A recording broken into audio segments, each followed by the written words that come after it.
dah atau pandangan atau pendapat benar semua, hak apa batil? Batil. Menyalahi firman Allah, famada ba'dal haqqi illa ad-dhalal. Di luar yang hak pasti batil, di luar yang hak pasti sesat. Kebenaran itu satu. Nah, orang-orang yang condong kepada fikih madhab, menurut Hanafi begini, menurut Maliki begini, menurut Syafi'i begini, itu seolah-olah ingin mengajarkan kepada kaum muslimin itu benar semua, jangan saling menyalahkan, jangan saling membid'ahkan. Sampai jelas-jelas amalan yang berdasarkan hadis dhaif, yaitu kunut subuh, tidak berani membid'ahkan. Ini berangkat dari situ. Berangkat dari situ. Ya. Maka manhaj salaf adalah manhaj yang merdeka dari seluruh madhab. Maka manhaj salaf mengajarkan kepada kaum muslimin untuk kembali kepada satu madhab yang tidak mungkin salah, yaitu madhabnya Rasul dan para sahabat. Inilah manhaj. Ya. Kan pembahasan menurut Maliki begini, menurut Syafi'i begini, menurut Maliki begini. Pertanyaan yang paling mudah, lah menurut Rasulullah gimana? Jangan mengambil dari madhab, tapi ambil dari Quran dan Sunnah. Jika madhab itu bertentangan dengan Quran dan Sunnah, ambil Quran dan Sunnah. Baik, kalimat ini bagus, cuman sayang, ya pemahamannya agak kurang dalam. Agak kurang dalam. Saya emang gak mau ikut madhab, saya pengennya ikut Quran Sunnah aja. Pernah dengar kalimat itu? Baik, saya tidak ingin ikut madhab, saya ingin ikut Quran Sunnah saja. Pertanyaan saya, apa Anda bisa langsung memahami isi Quran dan Sunnah itu? Ketika Anda ingin memahaminya, pasti Anda akan melewati jalur di antara empat yang ini. Lihat rumusan tadi. Apa yang disampaikan Nabi ke sahabat, ke tabi'in, ke semua, dihimpun di sini. Ya, jadi kalau Anda ingin mendapatkan referensi ke sini, Anda nggak akan bisa langsung kecuali lewat sini. Ayo, saya mau tanya Anda. Ketika Anda ingin mengambil sunnah, apakah pernah Anda berjumpa dengan Nabi? Saya pengen langsung dari sunnah saja. Kapan Anda berjumpa Nabi?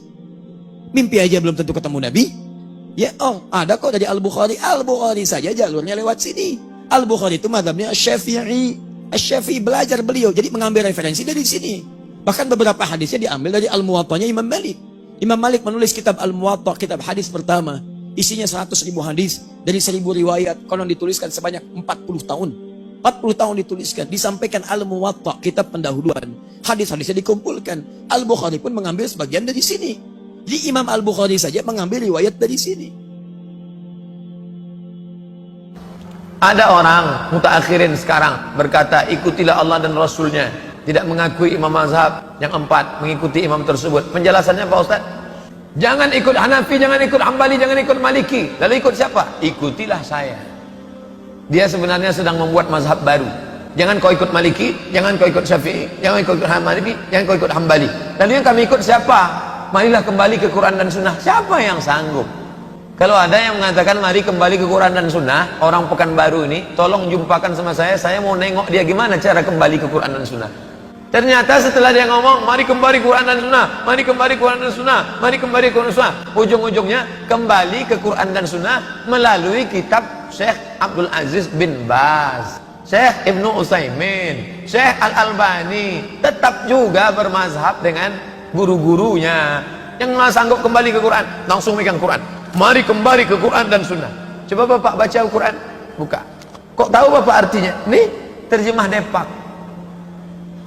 Baca Quran aja masih buka terjemah. Ketika para ulama berbeda pendapat, di sana kita memiliki keluasan untuk memilih. Selama pendapat itu keluarnya dari lisannya para ulama yang Rabbani, insya Allah kita pilih yang manapun aman, sesuai keadaan kita masing-masing. Sampai Umar bin Abdul Aziz rahimahullahu ta'ala, dia ngomong begini Pak, ini ekstrim, tapi tolong difahami dengan benar.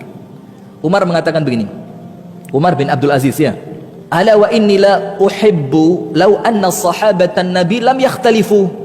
Aku tidak senang, kata Umar, kalau sahabat Nabi itu tidak berbeda pendapat. Justru kalau sahabat tidak beda pendapat, dia nggak senang. Loh, orang lain dengar kaget, ini ada apa?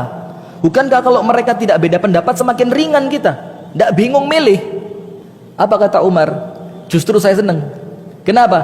karena kalian bisa pilih salah satu di antara pendapat itu, dan itu tidak keluar dari sunnah. Sehingga ketika munculnya perbedaan pendapat, itu keluasan untuk kita. Apabila satu masalah itu muncul perbedaan pendapat di zaman ulama madhab, yang kita tahu ada berapa? 4. Yang paling senior Imam Abu Hanifah, punya murid Al-Imam Malik bin Anas, punya murid namanya Imam Syafi'i, punya murid namanya Imam Ahmad. Ketika perbedaan pendapat itu muncul di zaman ulama yang 4 ini, dengerin baik-baik, dan mereka tidak menyelesaikan perbedaan pendapat itu dijadikan cuma satu pendapat, artinya orang akhir zaman tidak mungkin bisa. Faham tidak?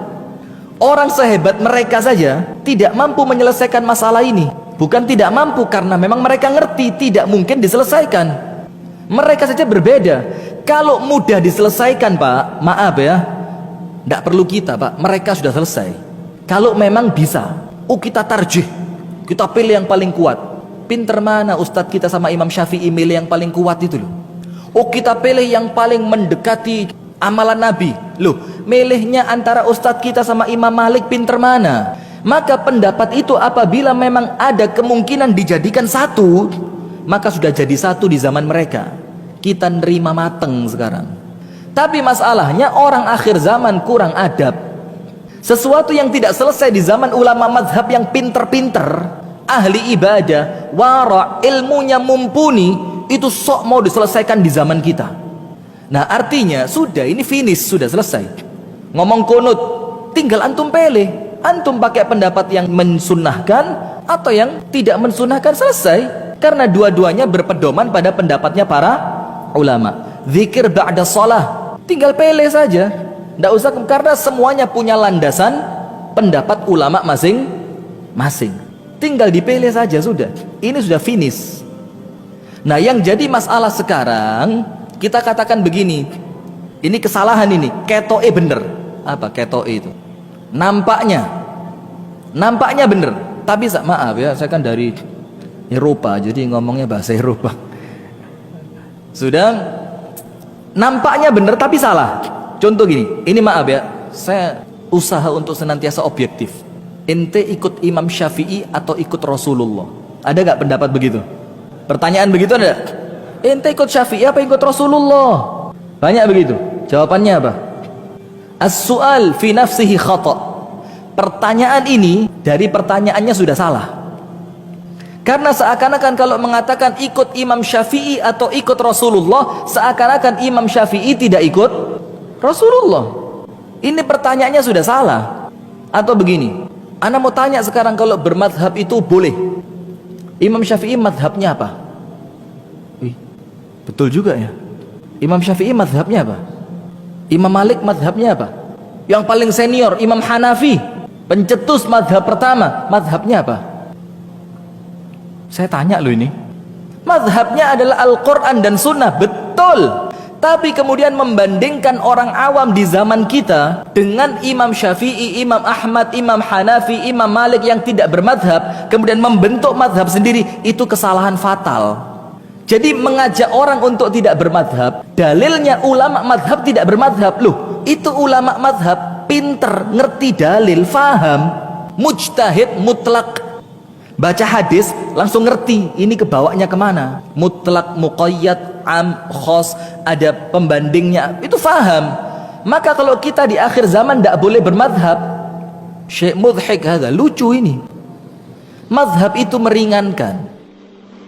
Bagaimana dengan yang menyatakan kami tidak mengikuti madhab, tapi berada atau berdasar Al-Quran dan hadis saja? Ya, semua madhab itu Quran hadis. Nah, yang lainnya apa? Yang lainnya Taurat Injil gitu. Semuanya itu Quran hadis, nggak ada yang nggak Quran hadis. Cuman ini masalahnya semboyan saja, jargonnya Quran Sunnah. Ya sama, semuanya Quran Sunnah. Nggak ada yang Taurat wal Injil. Nggak ada. Itu hanya jargon saja. Terus Anda baca Quran difahami sendiri, hadis difahami sendiri, ya insya Allah Anda tersesat. Tidak bisa. Kita mengikuti pemahamannya para ulama. Imam Syafi'i, Hambali, Maliki, semuanya itu pakai Quran hadis. Cuman mereka memahami dan dihidangkan kepada kita. Ini loh kesimpulannya. Nah, kita tinggal ngambil kesimpulannya. Nah kalau kita Quran dipahami sendiri, hadis pahami sendiri, akhirnya nanti nulis kitab judulnya